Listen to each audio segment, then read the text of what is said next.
कोई जयपुर में काम करता है। कल जयपुर में हम थे तो वहां पर एक कारखाने के अंदर ही प्रोग्राम रखा था।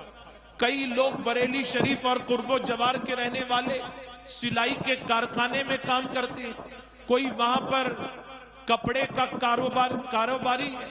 कोई दिल्ली के अंदर कारखाना चलाता है।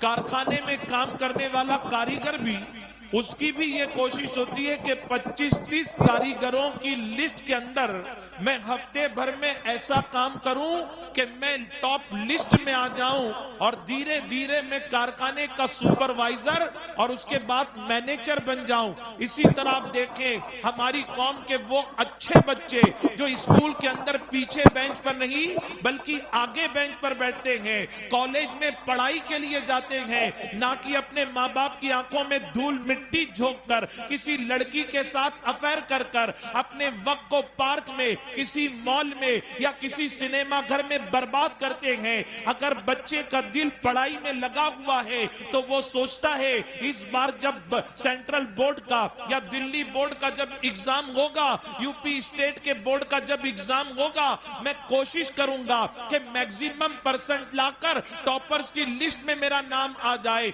आप ताजिरों को देखें जो बिजनेस करने वाले हैं, अलग अलग कारोबारी हैं, यूपी के, बिहार, बरेली शरीफ के कई लोग कुर्बो जमार में रहने वाले मुंबई शहर के अंदर जाकर, दिल्ली में जाकर तिजारत करते हैं। जिस फील्ड के अंदर वो हैं उनकी कोशिश होती है कि इस फील्ड के अंदर पूरे मार्केट के अंदर हमारा नाम सबसे ऊंचा हो जाए। ये 2-3 बातें मिसाल के तौर पर मैंने आपके सामने रखी। हर कोई चाहता है कि टॉपर्स की लिस्ट में मेरा नाम आ जाए। क्रिकेट खेलने वालों के अंदर देखें, एक क्रिकेट टीम के अंदर एक अच्छे बैट्समैन, फील्डर की, बॉलर की ये कोशिश होती है मैं अच्छे रन बना लूं। बॉलर सोचता है मैं अच्छी विकेट ले लूं, फील्डर सोचता है मैं अच्छी ज्यादा कैच पकड़ लूं, ज्यादा रन रोक लूं ताकि टॉपर्स की लिस्ट में मेरा नाम आ जाए, मैं भी मैन ऑफ द मैच और मैन ऑफ द सीरीज का हकदार बन जाऊं। है मुसलमानों, लेकिन हम इसके लिए अलग अलग जतन करते हैं। कहीं पर झूठ बोलना पड़े पैसा कमाने के लिए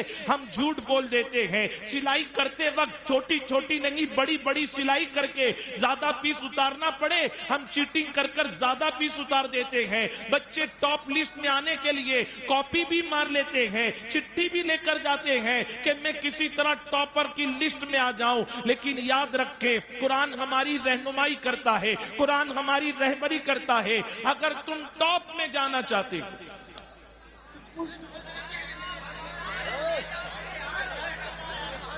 देखिए भाई, जो बांटने वाले हैं उन्होंने बड़ी मेहनत से, कमेटी वालों ने इंतजाम किया और ये कॉफी है, आबे जमजम तो नहीं है। आप लोगों को अल्लाह ने इतना नवाजा है, सब खूबसूरत चेहरे वाले, अच्छे कपड़े, अच्छे लिबास वाले, 5-10 रुपए की कॉफी के लिए इतना हाथ आगे बढ़ा रहे। और मैं कभी कभी हैरत में हूं, हमारे उलमा, आइम्मा, मस्जिद में कुरान खानी होती है तो 30 हाथ कभी हमने आगे देखे नहीं कि लाओ हमको दो पारा, हमको दो पारा।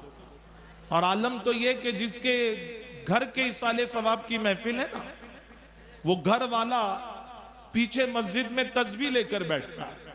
उस वक्त हमको ख्याल आता है कि इदारे कहां हैं, हुफ्फाज कहां हैं, उलमा कहां हैं। अब्बा की विरासत पूरी हम लेने वाले हैं, लेकिन अब्बा को इसाले सवाब देने के लिए पारा कौन लेगा मेरे भाई? अब्बा की विरासत के असल हकदार काश ये उलमा होते ना। पैसा हम लेंगे और पारा उलमा लेंगे। सही मायनों में नेक फरमाबरदार औलाद तो वही है ना कि बाप के इंतकाल के बाद, मां के इंतकाल के बाद मगफिरत की दुआ भी करे और इसाले सवाब भी करे।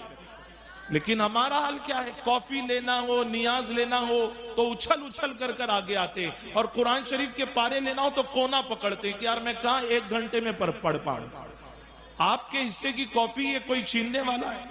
और ये इंतजामिया कमेटी, मैनेजमेंट इन्होंने तो बनाई इसीलिए है कि आपको उठकर बाहर जाना नहीं पड़े, हर एक तक पहुंचे।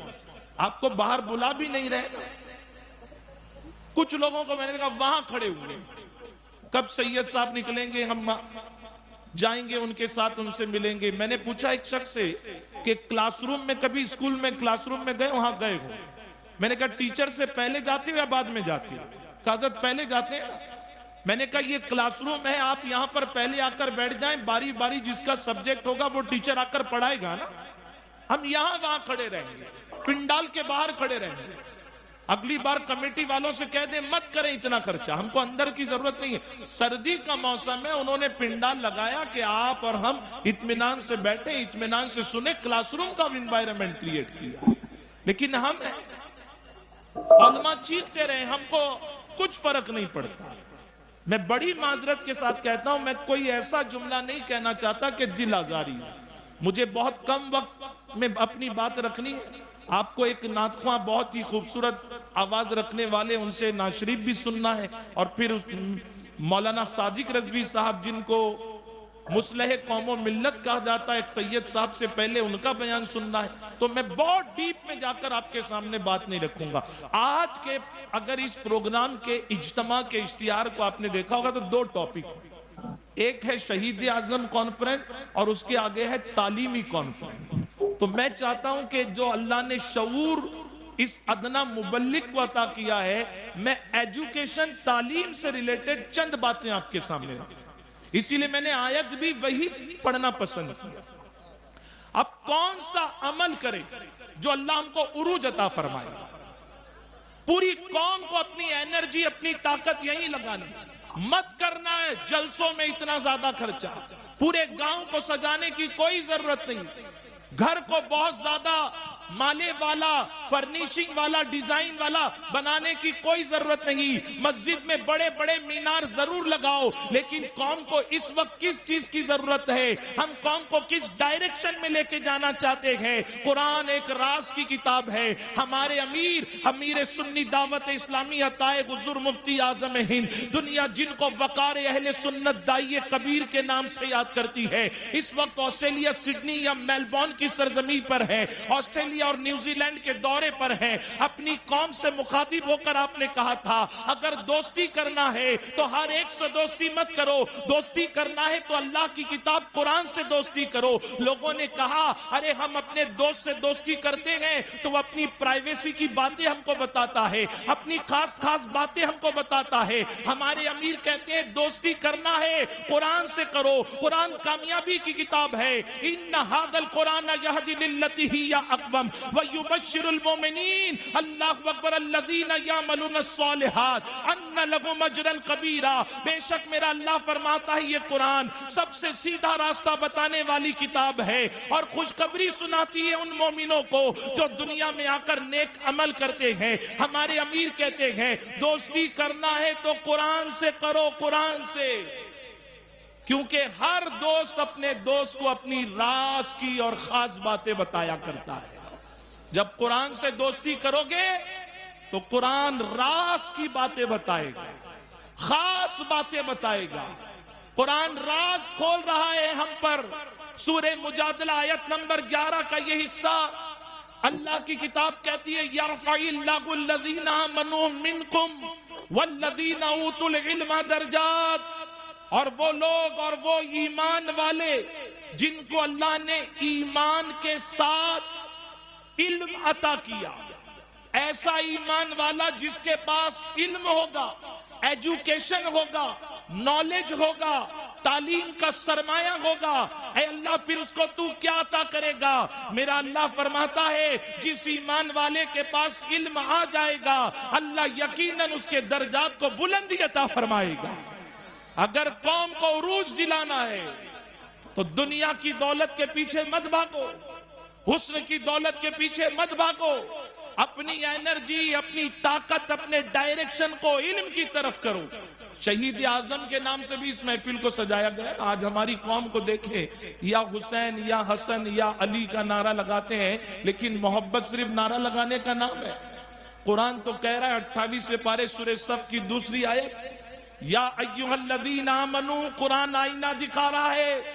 बरेली शरीफ के करीब रहने वालों सुनो, कुरान कहता है ईमान वालों, लिमा तकुलूना मा ला तफलून, तुम वो क्यों कहते हो जो खुद करते नहीं हो। कहते हो इमाम हसन और हुसैन से मोहब्बत है, अरे तुम्हारी मोहब्बत कैसी है कि तुम मोहब्बत की बात करते हो, तुम्हें अपना नाम तक लिखना नहीं आता है, तुम पढ़ाई के मैदान में कहां हो। जानते हो एक बार इमाम हसन और इमाम हुसैन पाक है, कौन है? मादूम ना था साया शाहे तकलैन, उस नूर की जलवागा थी दाते हसनैन, और तमसील ने जब उस नूर के दो हिस्से किए तो आधे से बने हैं हसन और आधे से बने हैं हुसैन। हमारे नबी के नूर के दो हिस्से किए जाएं तो आधे का नाम इमाम हसन और आधे का नाम इमाम हुसैन है। इमाम हसन और इमाम हुसैन के बीच एक मर्तबा कंपटीशन हुआ। हमारे बच्चे जो स्कूल कॉलेज वाले, इनमें कंपटीशन किस चीज का है? पबजी में कौन कितने ज्यादा पॉइंट्स बनाएगा, यही हो रहा है।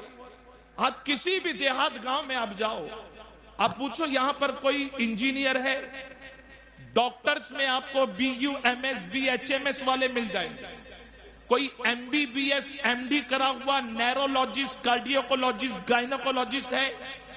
कहेंगे नहीं हजरत, एक हकीम साहब है और गांव में 2 डॉक्टर है, एक BUMS है यूनानी वाले और एक होम्योपैथिक वाले BHMS, ये मिल जाएंगे अच्छे। इस पे